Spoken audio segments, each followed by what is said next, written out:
담임 목사님께서 장신대 우리 임원 이사로서 참 많은 수고를 어려운 때 해주셔서 그렇지 않아도 주일날 한번 예배 참석하고 인사드려야 되겠다 생각했는데 이 복된 추수감사 주일에 초청해 주셔서 말씀을 나누는 행복을 갖게 됩니다.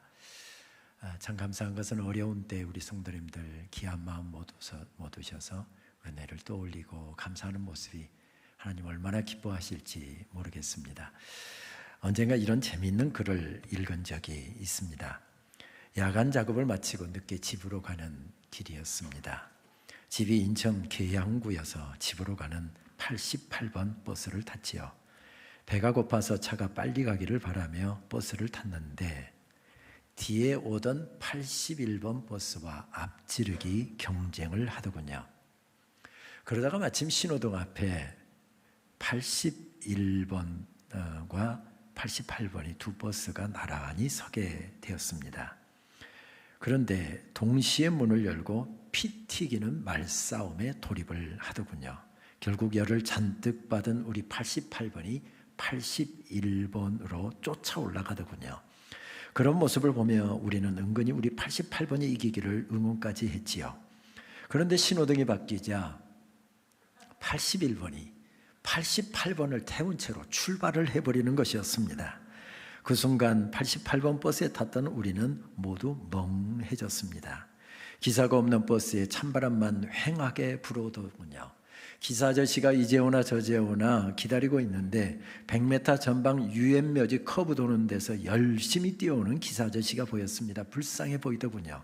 얼굴이 벌겋게 되어서 연신 고개를 조아리면서 승객들에게 사과를 했습니다. 승객 여러분, 정말 죄송합니다. 정말 죄송합니다. 그리고 버스가 출발을 했지요. 주먹으로 연신 땀을 훔치면서 운전하는 기사 아저씨가 정말 불쌍해 보였습니다. 그렇게 88번은 81번에게 패하고 말았습니다. 그런데 그게 끝이 아니었습니다. 달리고 있는 우리 88번 버스 뒤로 경찰 순찰차가 쫓아오는 것이었습니다. 경찰 순찰차는 스피커로 우렁차게 계속해서 말을 하면서 쫓아오고 있었습니다. 88번, 차를 빨리 갓길로 대세요. 그래도 못 들은 척하고 조금 더 운전을 해가자. 신경질적인 스피커 소리가 계속해서 따라왔습니다. 할 수 없이 경찰의 지시에 따르는 88번 아저씨, 우린 속으로 생각했지요. 아까는 81번에게 깨지더니 이번에는 경찰에게 또 깨지는구나. 그런데 버스에 올라온 경찰이 그렇게 말하는 것이었습니다. 88번, 빨리 81번 차키 주세요. 그렇습니다. 우리 88번 아저씨는 81번에게 올라가서 차키를 뽑아들고 도망온 것이었습니다. 400~500m를 태우고 달리던 81번이 분명 이긴 것 같았습니다. 그러나 오도 가도 못하게 된 81번, 결국은 우리 88번이 이겼습니다. 저도 이 글을 읽고서 한참을 웃었습니다. 귀여운 싸움이잖아요. 이런 싸움 좀 했다고 해서 인생이 절단나고 가정이 절단나고 그러지 않습니다. 그러나 우리 인생길에는 이런 싸움만 있는 것은 아닙니다. 살아는 판과 같은 그런 어려운 인생길을 헤쳐나가야 되는 인생길에서 우리가 싸워야 되는 싸움은 얼마나 심각하고 얼마나 어렵습니까? 더군다나 코로나 상황으로 인해서 더 인생의 싸움은 더 힘들어지고 있는 것을 발견하게 됩니다. 어떤 경우에는 아침 일찍부터 저녁 늦게까지 허덕이면서 뛰어야 되는 그런 싸움도 있고요. 생명을 걸듯이 그렇게 모든 것을 다 걸고 싸워야 하는 싸움도 있습니다. 우리 그리스도인들에게는 세상 사람들이 싸우는 것과 또 다른 싸움이 하나가 더 있지요. 하나님의 말씀을 따라서 살아내야 되는 세상 가운데서 영적인 싸움을 싸워야 되는 이런 싸움판에서 살아가고 있습니다. 그때 예루살렘 왕궁에 서 있었던 다윗도 마찬가지였습니다. 지금 그는 왕궁에 서 있지만 왕궁에 서 있기 이전까지 끊임없이 이어지는 싸움터에서 살아야 했습니다. 사무엘상 17장 골리앗과의 싸움으로부터 시작을 해서 그는 끊임없이 이어지는 전쟁터에서 살아야 했습니다. 놀랍게도 전쟁터에 나가면 하나님께서 도와주셔서 그 어려운 전쟁을 이기게 하셨습니다. 그래서 이제 그는 왕을 대신해서 전속으로 전쟁터에 나가는 그런 사람이 되었습니다. 참 어려운 싸움, 힘겨운 싸움이 많았지만 하나님께서 도와주셨습니다. 하나님께서 은혜를 베풀어 주셨습니다. 승승장구하고 있는 그는 그래서 왕의 인정을 받았고 젊은 나이에 군대 장관까지 이르게 되었습니다.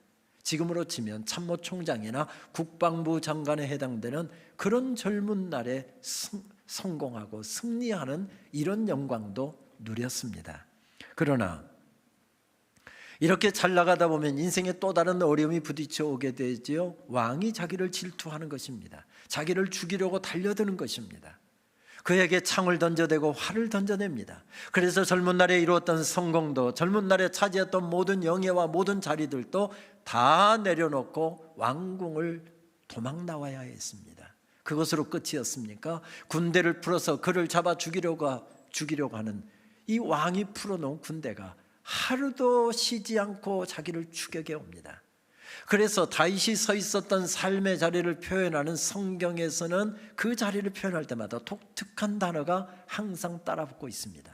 그가 엔게디에 서 있으면 엔게디 광야, 마온에 서 있으면 마온 광야, 바란에 서 있으면 바란 광야, 십에 서 있으면 십 광야, 바란에 서 있으면 바란 광야.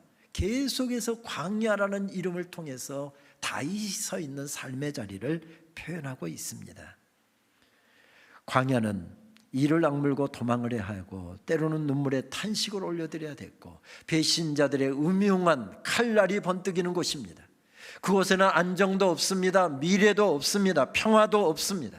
끊임없이 이어지는 싸움이 이어지고 있는 자리, 광야에 그는 서 있었습니다. 대역죄인의 누명을 뒤집어 쓰고 붙잡히면 죽임을 당할 수밖에 없는 어려운 인생의 전쟁터에서 살았습니다. 그러나 절로 탄식이 나오는 시간이었지만 변명 한마디 못하고 죽일 듯이 쫓아오는 수많은 자기를 죽일 듯이 공격에 되는 그런 수많은 대적들의 틈바구니에서 살아야 했지만 시편 말씀을 보게 되면 그 어려운 자리에서 하나님 앞에 눈물로 기도하고 눈물로 찬양하고 하나님, 저는 하나님을 신뢰합니다. 왕 대신 하나님을 신뢰하면서 믿음으로 달리고 있는 모습을 우리는 발견할 수가 있습니다. 소담한 믿음의 꽃을 피우려고 노력했을 때 하나님께서 그를 지금 왕궁에 우뚝 세워주신 것입니다. 여러분 혹시 수국이라는 꽃을 알고 계신지요? 지금은 온실에서 자라서 사시사철 볼 수 있지만 본래 수국은 한여름에 정말 소담하게 피어나는 꽃입니다. 그런데 이 수국이라고 하는 꽃은 그가 서 있는 지역과 환경에 따라서 색깔과 모양을 약간씩 다르게 피는 꽃이라고 하지요. 예를 들면 흙의 산도가 중성이면 하얀색으로 피고 산성이면 청보라색으로 피고 알카리성이면 연분홍색으로 피어납니다. 그래서 옛 선인들은 수국을 가리켜서 7개의 얼굴을 가졌다 해서 칠면화라고 부르기도 하는 것이지요. 다윗에 대한 말씀을 묵상하다 보면 문득 이문재 시인의 수국이라고 하는 시가 생각이 납니다. 이런 내용이 있습니다. 여름날은 혁혁하였다. 오래된 마음자리 마르자 꽃이 번건다. 꽃들 속에 꽃들 속에 꽃이 피어나자 꽃송이가 열린다. 나무 전체가 부풀어 오른다. 마음자리에서 마음들이 훌훌 자리를 털고 일어난다. 16세 달빛으로 저마다 길을 밝히며 마음들이 떠난다. 떠난 자리에서 뿌리들이 종돈하고 있다. 꽃은 빛의 그늘이다. 무슨 이야기입니까? 그 무더운 여름날에 목이 마르고 힘이 들었지만 깊게 뿌리를 내리고 소담한 꽃을 피워냈습니다.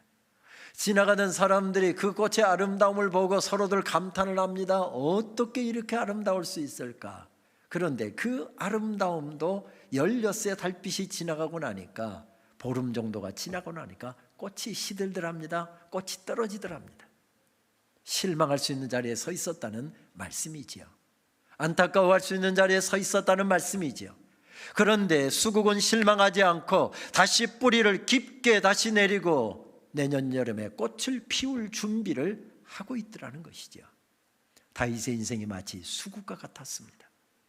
자기 젊은 날에 이루었던 성공이 사라지고 자리가 사라져버리고 죽을 것 같은 어려움의 삶을 부딪혀 오지만 거기서 실망하고 원망하고 좌절하고 방황했던 것이 아니라 오히려 더 믿음의 뿌리를 깊게 깊게 내리고 다시 믿음의 꽃을 피워내고 있는 수국과 같은 사람 다윗. 하나님께서 그 힘든 광야의 시간들이 지났을 때 그를 왕궁에 우뚝 세워 주셨답니다. 소담한 믿음의 수국과 같이 그렇게 서 있었던 다윗에게 하나님께서 축복으로 허락하신 것이 왕궁이었습니다. 목동이었던 그가 하나님께서 다스리시는 이스라엘 나라의 왕이 되게 하셨습니다. 성읍도 견고하게 세워주셨습니다. 그 나라를 다스리게 하셨습니다. 백향목 왕궁도 우뚝 세워주셨습니다. 깨어졌던 가정도 다시 회복시켜 주셨습니다. 사울이 미쳐 날뛰느라고 나라가 남북으로 갈라져 있었는데 나라도 하나가 되게 하셨습니다. 외국과의 교역도 든든하게 세워주셔서 나라가 안정되게 하셨고 나라가 번성케 해 주셨습니다. 모든 것이 견고하게 세워진 그 시간, 그 축복의 자리에서 다윗은 무엇을 생각하고 있습니까? 하나님의 은혜를 생각하고 있습니다. 돌아보니 은혜 아닌 것이 없었습니다. 하나님께서 은혜로 덮으시지 않으셨다고 한다면, 하나님께서 인도하시지 않았다고 한다면, 하나님께서 도와주시지 않았다고 한다면 그 험한 세월 결코 헤쳐나올 수 없었을 텐데 하나님께서 도와주셔서 여기 내가 우뚝 서 있는 것을 새롭게 깨닫게 된 것입니다. 그래서 마치 시편 116편 12절에서 고백한 것처럼 여호와께서 내게 주신 은혜를 무엇으로 다 보답할꼬? 다윗은 왕궁에 서서 하나님의 은혜를 생각하고 있습니다. 살아온 모든 순간이 하나님의 은혜로 세워진 것을 깨달은 것이지요. 다윗의 고향 베들레헴에서 그가 지금 서 있는 예루살렘까지는 불과 10km 정도밖에 되지 않는 거리입니다. 일전에 예루살렘에 갔다가 예루살렘에서 버스를 타고 베들레헴을 갔는데 채 10분이 걸리지 않는 가까운 거리입니다. 그런데 그가 태어났던 베들레헴에서부터 지금 서 있는 왕궁에 이르기까지 몇 년이 걸렸습니까? 40년이 걸렸습니다. 그만큼 인생길이 험했다는 이야기죠. 그만큼 인생길이 힘들었다는 이야기지요. 그런데 하나님께서 여기까지 인도해 주셨고 여기까지 도와주셨고 하나님께서 은혜로 덮으셔서 지금 축복의 자리에 우뚝 세워주셨습니다. 그 축복의 자리, 그 은혜의 자리, 왕궁을 거닐면서 다윗이 찬양했다고 한다면 무슨 찬양을 했을까요? 혹시 이런 찬양 부르지 않았을까요? 내 평생 살아온 길 뒤돌아보니 짧은 내 인생길 오직 주의 은혜라, 주의 은혜라, 주의 은혜라. 내 평생 살아온 길 주의 은혜라, 주의 은혜라. 담이 없는 사랑, 달려갈 길 모두 마친 후 주 얼굴 볼 때 나는 공로 전혀 없도다 오직 주의 은혜라. 여러분 표정 보니까 찬양 한번 했으면 좋겠다는 표정이신데 그래서 먼저 솔로가 준비를 하고 있습니다. 먼저 우리 솔로가 먼저 고백하도록 하겠습니다.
고백하실까요?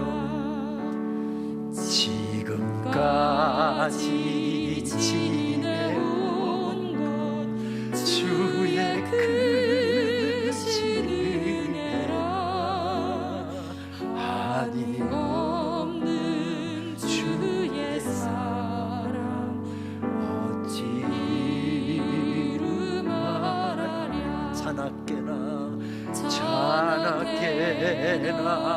주의 손이 항상 살펴주시고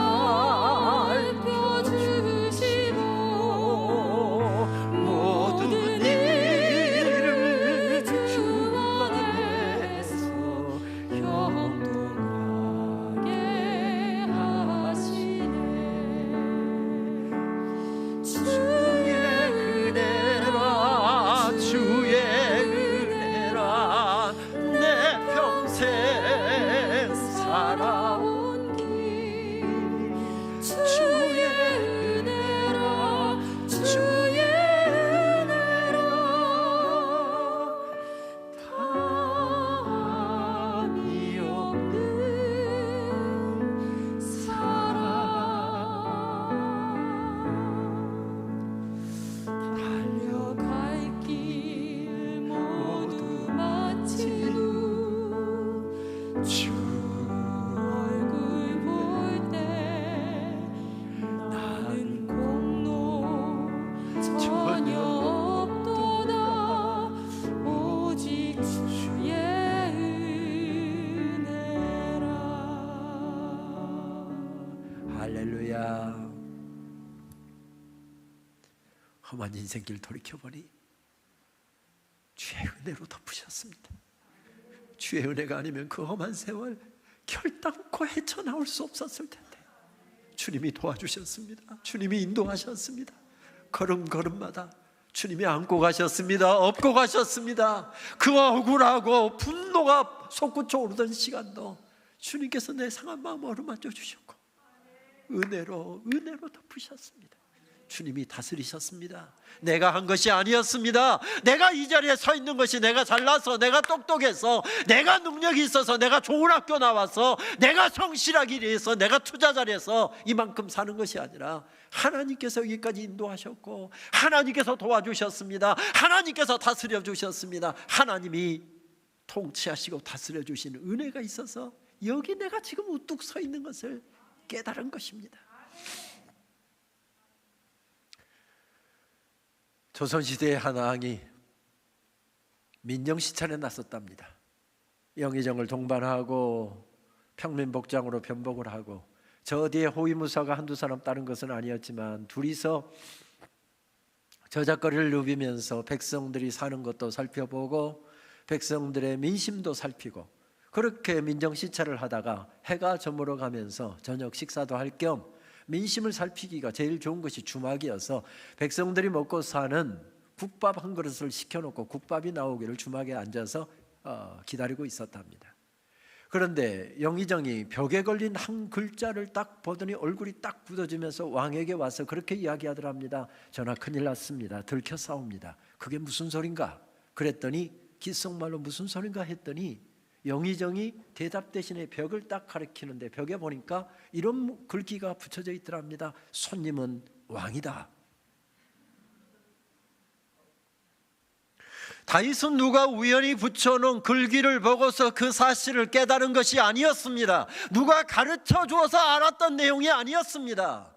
내 인생을 다스리신 분, 내 인생을 여기까지 인도하신 분, 나를 도와주셔서 이 자리에 세워주신 분이 나의 왕이신 나의 주인이신 하나님이시라고 하는 사실, 인생길에서 받은 은혜를 생각하다가 깨닫게 되었습니다. 험한 인생길 살아오면서 하나님께서 베풀어 주신 수만 가지 은혜들을 떠올리면서 발견하고 고백한 사실이었습니다. 그렇습니다. 살아온 인생길 돌이켜보니 어려움도 있었습니다. 눈물 날 일도 많았습니다. 주저앉아 버리고 싶은 일들도 많았습니다.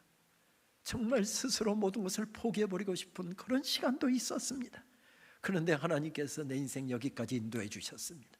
왕궁에 우뚝 세워주셨습니다. 돌이켜보니 은혜 아닌 것이 없습니다. 내가 왕이 아니라 하나님께서 내 인생 다스리셨고, 내 인생의 주인이 내가 아니라 하나님께서 주인이심을 새롭게 고백하면서 이 고백을 하나님 앞에 올려드린 것이지요.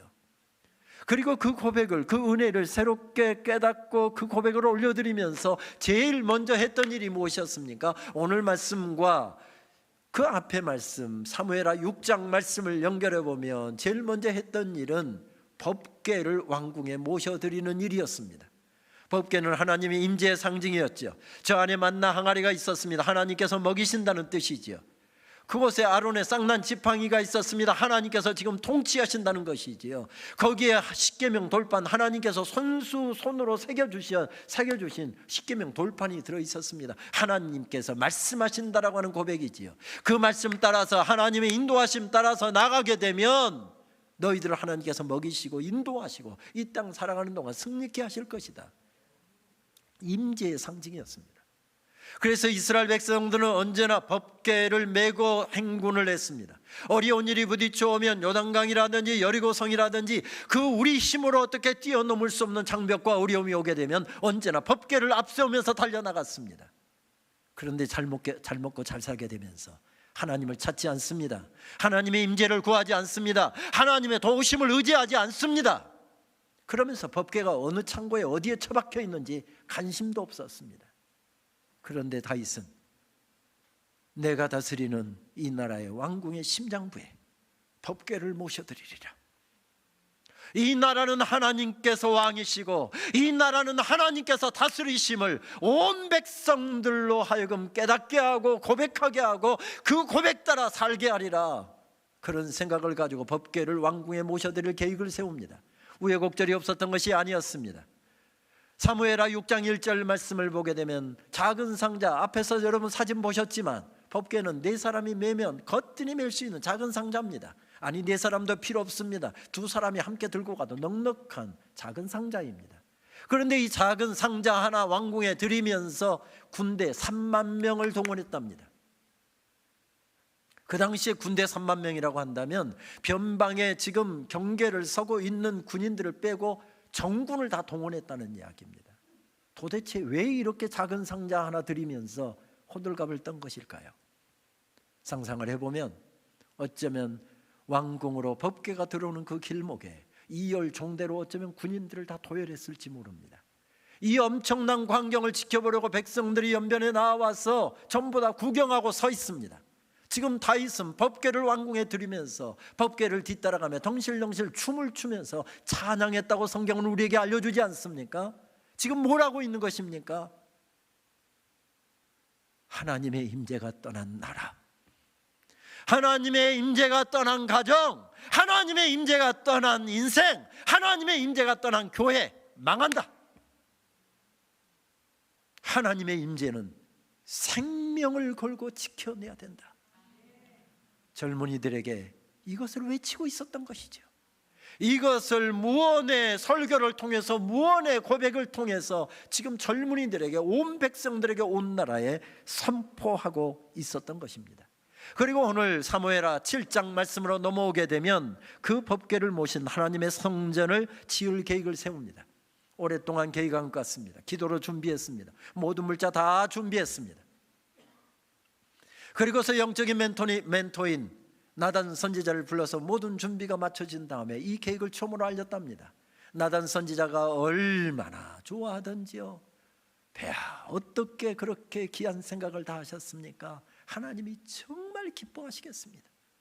이제 주일이면 주의 백성들이 각처에서 어려움도 있었고 감사도 있는데 함께 어려움과 감사의 마음을 가지고 나와 하나님 앞에 영광의 찬송과 영광의 예배를 올려드리고 하나님의 왕되심과 하나님의 임재에 사로잡혀 다시 하나님의 손잡고 삶의 자리로 나가게 하는 영광스러운 예배 터전을 세우리라. 그렇게 하고 성전 지을 준비를 다 마쳤습니다. 나단 선지자가 이렇게 이야기합니다. 전하, 이 일은 머뭇거릴 이유가 없습니다. 바로 감독을 세워서 내일부터 바로 공사에 들어가십시다. 어쩌면 나단 선지자는 그 밤에 이 거룩한 사역을 위해서 밤을 새워서 기도했는지도 모르겠습니다. 나단 선지자의 이야기를 듣고 흥분이 되어서 다윗도 그 밤 깊은 잠을 이루지 못했을지도 모르겠습니다. 그런데 나단 선지자가 새벽까지 입궁을 했는데 지난밤에 하나님께서 말씀을 주셨는데 성전 못 짓는다는 것입니다. 안 된다고 말씀하셨다는 것입니다. 아니, 하나님의 성전 짓고 준비 다 했는데 그게 무슨 나쁜 일이라고, 왜 안 된다는 것입니까? 왕이 하겠다면 하는 것이지. 나이 든 사람이 이제 별것을 가지고 다 참관한다고 무시해버릴 수도 있는 상황이었습니다. 내가 하면 하는 것이지, 이게 나쁜 일도 아니고 하나님의 영광을 위해서 예배 초소를 짓고 법궤를 모실 하나님의 성전을 짓는다는데 왜 안 된다는 것입니까? 무시해버릴 수 있는 상황이었습니다. 그런데 나단 선지자를 통해서 들려오는 하나님의 말씀을 경청합니다. 말씀의 요지가 무엇입니까? 내 사랑하는 아들아, 지금은 집을 세울 때가 아니라 고백을 세울 때다. 누가 이 나라를 다스리시는지, 누가 내 인생을 여기까지 인도하셨는지, 누가 왕이며 누가 통치하시는지 그 고백을 세울 때다. 지금은 집을 세울 때가 아니다. 내가 나를 위해서 집을 세우는 것이 아니라 내가 너를 위하여 집을 세웠고 이 왕궁을 세웠고 이 나라를 세웠다. 집을 세우는 것은 나다. 너의 가정을 세우는 것도 나다. 너의 자녀들을 세우는 것도 나다. 이 고백이 확실하게 세워진 후에 그때 내가 너의 아들 때에 성전을 짓게 할 것이다. 그래서 말씀을 여러분 주목해 보십시오. 첫 번에는 다윗을 가리켜서 왕이 이렇게 하다가 또 앞에 말씀을 보게 되면 내가 성전을 짓겠다, 내가 준비했다, 내가 기도했다, 내가 이렇게 나오는데 오늘 말씀 본문에 나가게 되면 어떻게 말씀이 바뀝니까? 내가 집을 짓겠느냐? 아니다, 내가 짓는다. 그러면서 오늘 말씀 계속 보게 되면 내가 무엇을 강조하고 있습니까? 하나님의 통치하심입니다. 하나님의 다스리심입니다. 하나님의 왕되심을 그렇게 성경은 가르쳐주고 있습니다. 그것이 거절하신 이유였습니다. 여러분, 아무리 아름다운 말로 미화를 해도 거절하신 것은 거절하신 것입니다. 우리가 잘 알고 있는 것처럼 신앙생활하면서 제일 무서운 영적 질병이 여러분 무엇인 줄 아시잖아요. 섭섭증이라고 하는 질병입니다. 이 병에 걸리면요, 목사님도 어떻게 못합니다. 목사님 섭섭해요 하고 전화 안 받아버리는데요, 신방 갔는데도 분명히 인기척이 들리는데 문을 안 열어주는데요, 교회 안 나와버리는데요. 여러분들 별로 여러분들하고 상관없는 질병인 것 같습니다. 참 다행입니다. 이 병에 걸리면 뭐 신앙 연조도 상관없고요, 직분도 상관없고요, 참 무서운 질병입니다. 다윗과 같이 하나님을 위해서 성전 짓겠다고 나섰던 왕이 누가 있었습니까? 가진 모든 것을 털어서 성전 짓겠다고 성전 지을 건축 자재들을 준비한 사람이 누가 있었습니까? 없었습니다. 다윗도 딱 섭섭증 걸리기에 딱 좋은 사람이었습니다. 그런데 다윗은 고백이 있었기에 그 삶의 자리에서도 결코 무너지지 않습니다. 흔히 인생은 사이의 기록이라고 하지요. 그 사이를 무엇으로 채우느냐, 그만큼이 인생이고 그만큼이 신앙생활이랍니다. 여기에도 우리 젊은 성도님들 계시는데 꽃다운 20대, 30대 저 나이에 그냥 보기만 해도 예쁩니다. 이거 안 발라도 예쁘고요, 발라도 예쁘고요. 우리 권사님들 보시면서 절로 그런 말 나오잖아요. 참 좋은 때다, 정말 예쁘다. 지금 9시에서 10시 사이를 살고 있는 겁니다. 그러면서 결혼하고 아이 낳고 30대 초반 중반 지나갑니다. 10시에서 11시 사이를 살고 있는 겁니다. 펄펄 나르는 중년의 때를 살아가고 있습니다. 지금 11시에서 12시 혹은 1시 사이를 살고 있습니다.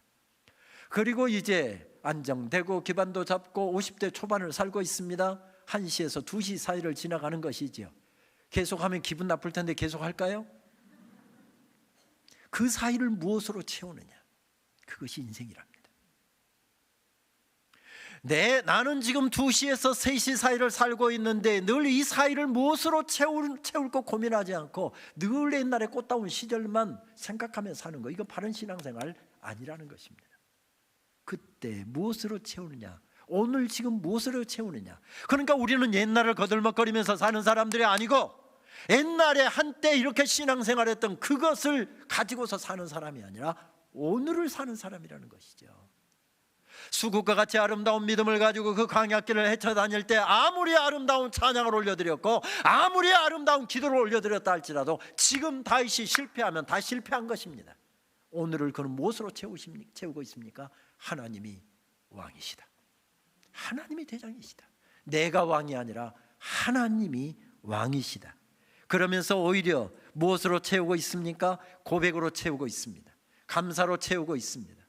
여호와께서 내게 주시는 애를 무엇으로 다 보답할꼬? 시편 116편 12절 말씀, 왕이신 나의 하나님 내가 주를 높이고 영원히 주의 이름을 송축하리이다. 시편 145편 1절 말씀, 무엇으로 채우고 있습니까?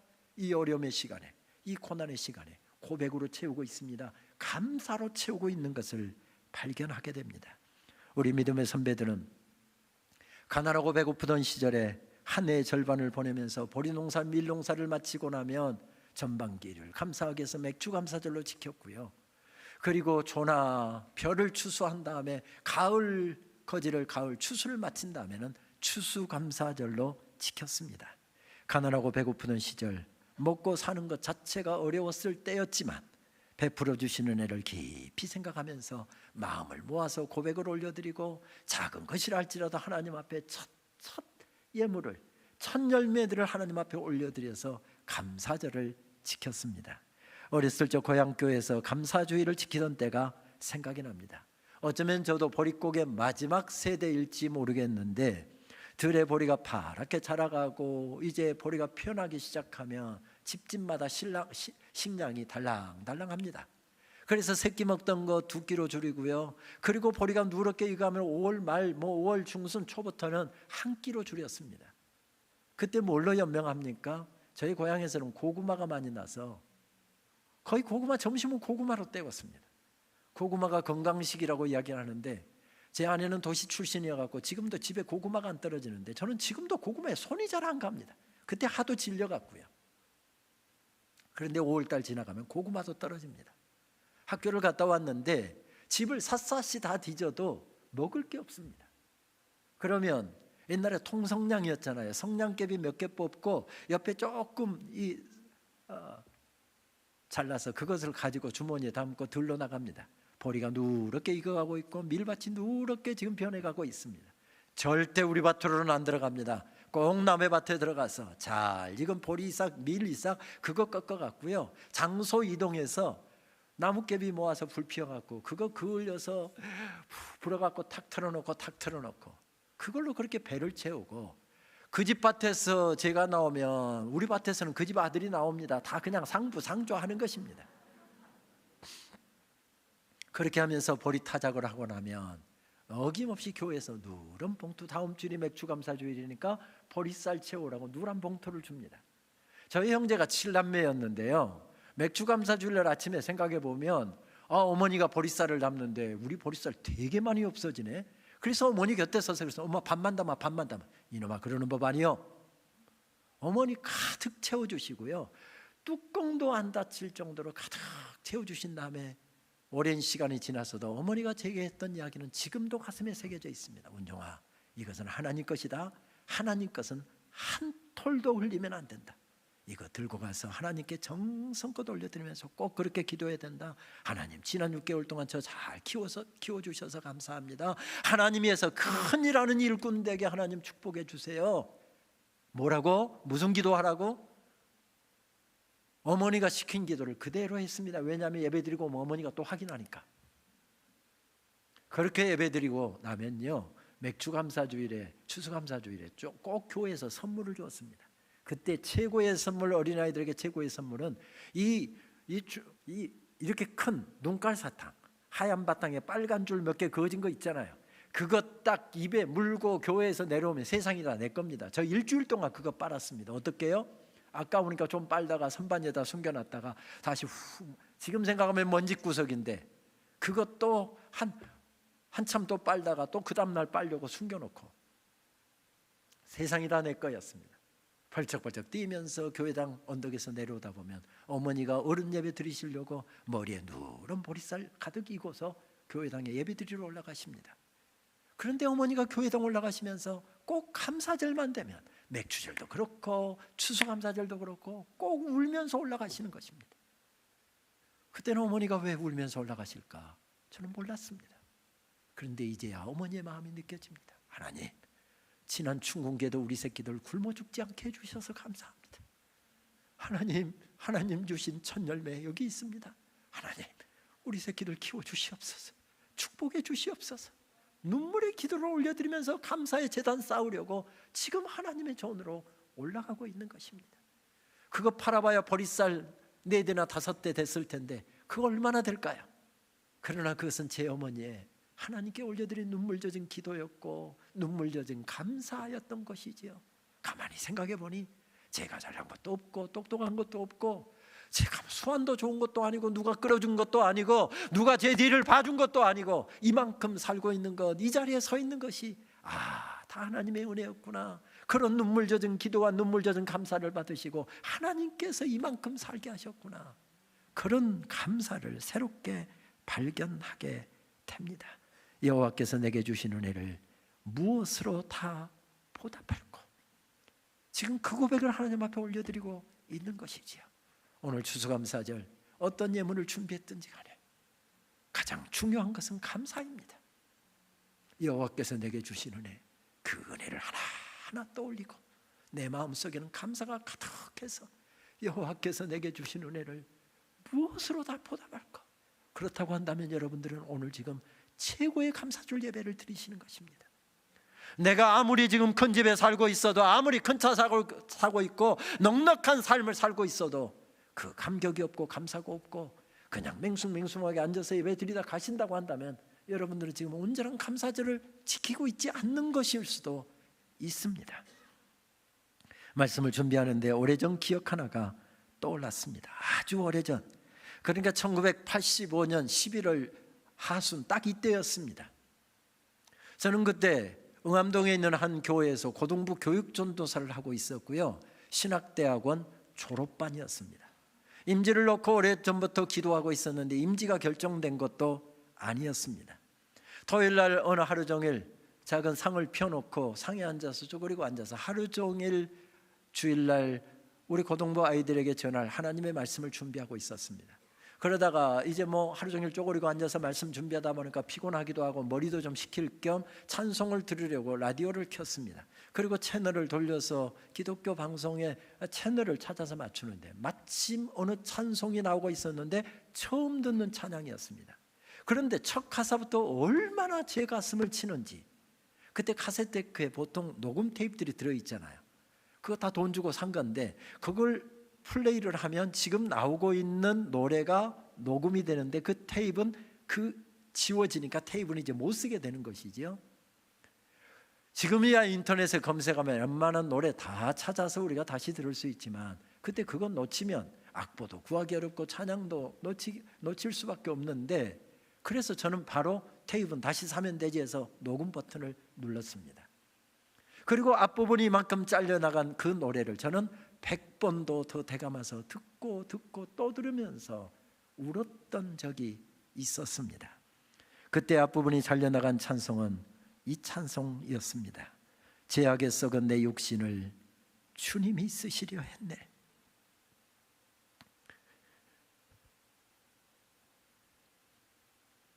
죽음의 덫에 걸려있는 몸 주님이 쓰시려 했네. 속죄하는 손 치유하시고 속죄하는 발 치유하셨네. 새 생명 얻은 이 몸 다 바쳐 주님께 영광 돌리리. 먹물로 칠한 내 육신을 주님이 희게 하셨네. 십자가 보혈 증거하라고 주님이 살리셨네. 기도할 때에 음성 주시고 찬송할 때에 기쁨 주시네. 내 작은 입이 내 작은 몸이 주님의 붙들린 자라. 평생 갚아도 빚진 자 되어 주님의 빚진 자 되어 주님 가신 길 택하였건만 눈물만 솟구치네. 생명 주시니 주님이시라, 능력 주시니 주님이시라, 말씀 전하여 복음 전하여 주님의 빚을 갚으리. 저는 그때 결혼 1년차 가난한 신학생이었습니다. 저는 대학 3학년 때 부모에게 독립선언하고 입주 가해하고 아르바이트 하면서 대학을 가까스로 마쳤습니다. 밥도 많이 굶었습니다. 신대원 그렇게 공부하다가 더 이상 어떻게 등록금을 마련할 수가 없어서 군복무도 할 겸 장교 시험을 쳐서 저는 장교로 군복무를 했더랬습니다. 소대장하고 참모생활하고 중대장까지 하고 긴 군복무를 마치고 제대했을 때, 그때 초급 장교들, 독신 장교들은 무조건 90% 이상 월급을 연대 격리과에서 아예 떼서 그때 뭐 이율 높은 재형제축에다가 일괄적으로 다 공제해서 강제로 저축을 해버렸습니다. 그래서 군대를 마치고 제대하면서 나올 때 제 인생에 처음으로 그렇게 큰 목돈을 쥐고서 군대를 제대를 했습니다. 그래서 부모님에게도 큰 소리 쳤습니다. 결혼도 제 힘으로 합니다. 부모 도움 안 받습니다. 호기를 부리고서 결혼 준비를 하는데 저는 그 돈이 굉장한 돈이어서 결혼 준비 넉넉하리라고 생각했는데 왜 그렇게 준비할 게 많습니까? 와이프 옷 한 벌 사줬습니다. 방은 어디 해야 되니까. 신혼여행도 제대로 못 갔습니다. 내가 살아가면서 해줄게. 돈이 조그마니까 방을 얻어야 되는데 방을 얻을 수가 없었습니다. 서울 외곽을 샅샅이 다 뒤지고 갔습니다. 그때 신장이라는 동네, 지금 경기도 하남시죠. 와이프 없이는 살아도 장아 없이는 못 산다는 그 이제 막 개발되기 시작한 포장도 안 된 그 마을에 잠깐 새방 얻어서 결혼 생활을 시작했습니다. 뭐 우풍은 왜 그렇게 심하였으며 또 연탄가스 냄새가 끊임없이 나와서 잠잘 때 항상 문을, 그렇게 우풍이 심한데도 문을 이만큼 열어놓고 아침에 일어날 때마다 혹시 연탄가스 중독 안 됐나 걱정하면서 잠자리에 들어야 했고 깨어야 했습니다. 공동화장실이 있었습니다. 그런데 또 그 꼴에 수세식이었습니다. 문제는 겨울에 얼어붙어 버리니까 겨울이면 한 2달 정도 화장실을 사용할 수가 없었습니다. 한 8, 90m 떨어진 곳에 합동집 교회가 있었는데요, 새벽 기도에 그 교회로 나갔습니다. 기도 마칠 쯤에 그 교회를 위해서 세게 기도해주고 2달 동안은 그 교회 화장실을 썼습니다. 당당하게. 지금 저는 아파트에 살고 있습니다. 아이들 방도 줄 수 있고요, 따뜻한 물도 나오고요, 화장실도 물론 있습니다. 연탄가스 걱정하면서 잠들지 않을 방에 살고 있습니다. 좋은 학교의 교수도 되게 하셨습니다. 총장도 되게 하셨습니다. 그런데 여러분, 지금 저의 고민이 무엇인 줄 아십니까? 그 가난하고 배고프고 서럽던 가난한 신학생 시절에는 갈 곳도 정해지지 않았고 사는 것도 어려웠고 하루하루가 전쟁하는 그런 시간이었지만, 그때 정말 주님을 위해서는 내 목숨이라도 내놓으라면 내놓을 수 있을 정도로 제 가슴은 불타오르고 있었습니다. 실제로 아무도 우리 동기 목사들 가지 않는 것, 제일 먼저 오라는 교회, 작은 교회 전임 전도사로 갔습니다. 부목사도 마찬가지였습니다. 오라는 대로 갔습니다. 그때는 제 가슴이 불타오르고 있었습니다. 그런데 저의 고민이 무엇인 줄 아십니까? 지금 축복의 자리를 거닐고 있는데 그때보다도 훨씬 잘 살고 있고 많은 은혜를 누리고 있는데 그때보다 못하면 못했지 내 가슴 속에 주님을 향한 사랑과 그 감사와 그 마음 속에 넘쳐나는 감격은 못하면 못했지 더하지 않다는 게 저의 오늘날의 고민입니다. 여러분 가운데도 혹시 그런 분이 있다고 한다면 이 감사절을 지내면서 우리 같이 고민하십시다. 가난하고 배고프던 서럽던 시절에 작은 은혜 앞에서도 그렇게 울며 기도했고 그렇게 떨림을 가지고 예배했고 그렇게 눈물이 아니면 찬송을 마칠 수 없었는데 눈물이 말라버렸습니다. 감사가 말라버렸습니다. 감격이 말라버렸습니다. 다시 회복하십시다. 다시 회복하십시다. 다윗은 축복의 자리에 거닐면서 눈물이 회복되고 감사가 회복되기에 그는 넉넉히 승리할 수 있었던 것이지요. 여호와께서 내게 주신 은혜를 무엇으로 다 보답할꼬? 축복의 자리에 서서, 은혜의 자리에 서서 하나님께서 주신 그 놀라운 은혜에 대한 감사가 새롭고 감격이 새롭고 주를 향한 사랑이 더 뜨거워질 수 있다고 한다면, 우리 삶에 이 어려움의 시간은 말할 것도 없고 앞날에도 어려움도 있고 고통도 있겠지만 넉넉히 승리하게 될 줄 믿습니다. 2012년도 가을학기 학교에서 한 학기 연구학기를 내주셔서 미국의 콜롬비아 신학대학원에서 저는 한 학기 교환교수로 지낸 적이 있습니다. 그 전에도 강의와 세미나 때문에 그 학교를 잠깐 방문한 적은 있었지만 그렇게 긴 시간 그 학교에 머물렀던 것은 딱 20년 만이었습니다. 20년 만에 찾아간 것이었습니다.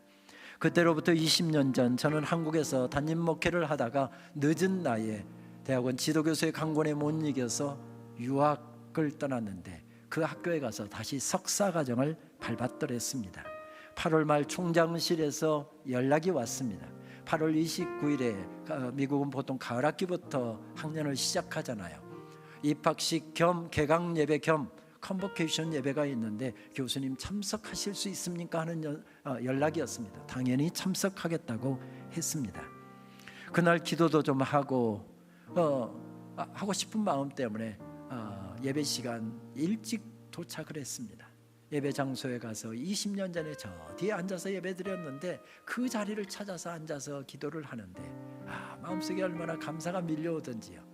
그렇게 혼자서 예배실에 앉아서 기도하고 있는데 예배 시간이 가까우니까 사람들이 들어오기 시작했습니다. 제가 뒤에서 기도하고 있는 것을 본 총장실의 직원이 저를 보더니 교수님 자리는 여기가 아닙니다. 교수님 자리 저기 리저브되어 있습니다 하고 따라오라고 해서 제가 갔더니 교수석 한 켠에다가 제 네임택을 붙여놨고 여기가 교수님 자리입니다 해서 그 자리에 앉아서 예배를 드리는데 얼마나 눈물이 나던지요. 누가 도와주는 사람도 없고 영어도 잘하는 것도 아니고 머리도 그렇게 좋은 것도 아닌데 내가 과연 이 긴 유학생활의 여정을 마칠 수 있을까? 나는 끝까지 내가 바라는 모든 학위과정을 다 마칠 수 있을까? 두려움과 떨림을 가지고 그렇게 저 뒤에서 앉아서 20년 전에 예배했는데 20년 후에 하나님께서 그 가난하고 두려움 가득했던 유학생의 자리에서 교수석으로 제 자리를 옮겨 놓았더군요.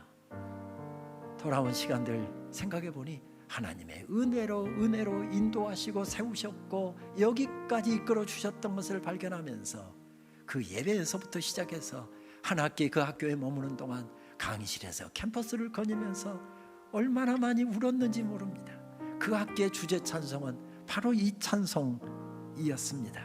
내가 지금까지 지내온 것은 주의 은혜라, 주의 은혜라. 지금까지 지내온 것은, 내가 하나님의 자녀된 것은 주의 은혜라, 주의 은혜라. 하나님의 자녀된 것은, 내가 이 자리에 서 있는 것은 주의 은혜라, 주의 은혜라. 이 자리에 서 있는 것은. 우리도 함께 한번 고백하며 나아갈까요? 먼저 우리 선창자가 먼저 고백하고 우리의 고백을 이어가도록 하겠습니다.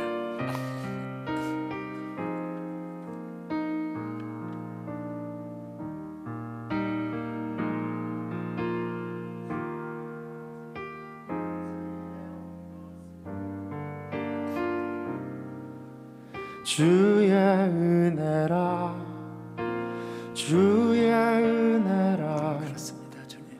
지금까지 지내온 것은, 그렇습니다, 주님. 내가 지금까지 지내온 것은 그렇습니다, 주님. 주의 은혜라, 주의 은혜라. 지금까지 지내온 내가 하나님의 자녀된 것은 우리 다 같이 고백하며 나아갈까요? 내가 하나님의 자녀된 것은 주의 은혜라, 주의 은혜라. 하나님의 자녀된 것은, 내가 이 자리에 서 있는 것은, 내가 이 이 자리에 서 있는 것은 주의 은혜라. 주의 은혜라. 주의 은혜라. 주의 은혜라. 이 자리에 서 있는 것은 우리 두 손을 높이 들고 함께 고백하겠습니다. 주의 은혜라. 주의 은혜라. 주의 은혜라. 이 자리에 서 있는 것은 주의 은혜라. 주의 은혜라. 주의 은혜라. 이 자리에 서 있는 것은 한 번만 더 고백할까요? 주의 은혜라. 주의 은혜라. 주의 은혜라. 이 자리에 서 있는 것은 주의 은혜라. 주의 은혜라. 이 자리에 서 있는 것은 우리 두 손을 높이 드신 채로 이 시간 하나님 앞에 한번 고백하고 나아가시지 않겠습니까? 하나님 감사합니다. 하나님 감사합니다. 하나님 감사합니다. 하나님 감사합니다. 하나님 앞에 한번 고백하십시오. 하나님 감사합니다. 하나님 감사합니다. 하나님 감사합니다.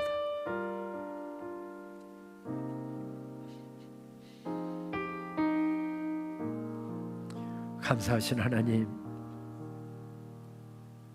살아온 인생길 돌이켜봅니다. 하나님의 은혜로 살았습니다. 은혜 아닌 것이 없습니다.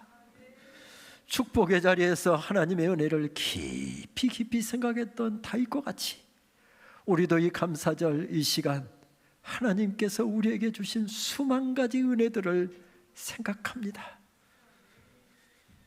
주님의 사랑과 은혜에 빚진 자로 살게 하시고 여호와께서 내게 주신 은혜를 무엇으로 다 보답할꼬 그 고백으로 남은 인생길을 살게 하여 주시옵소서. 어려운 때를 살아가고 있지만 이 고백을 가지고 우리 성도님들 벌떡벌떡 일어나게 하여 주시옵시고 은혜 받은 자로 살게 하여 주옵소서. 감사로 이 어려움의 시간들을 덮어나갈 수 있도록 역사하여 주시옵소서. 오늘 비록 어려움이 가득한 자리에 서 있다 할지라도 신실하신 주님을 의지하게 하여 주옵시고 수국과 같은 사람 믿음의 뿌리를 더 깊게 내리고 감사의 뿌리를 더 깊게 내리고 믿음으로 승리해 나가는 우리 성도님들 다 되게 하여 주시옵소서. 예수님의 이름으로 기도하옵나이다. 아멘.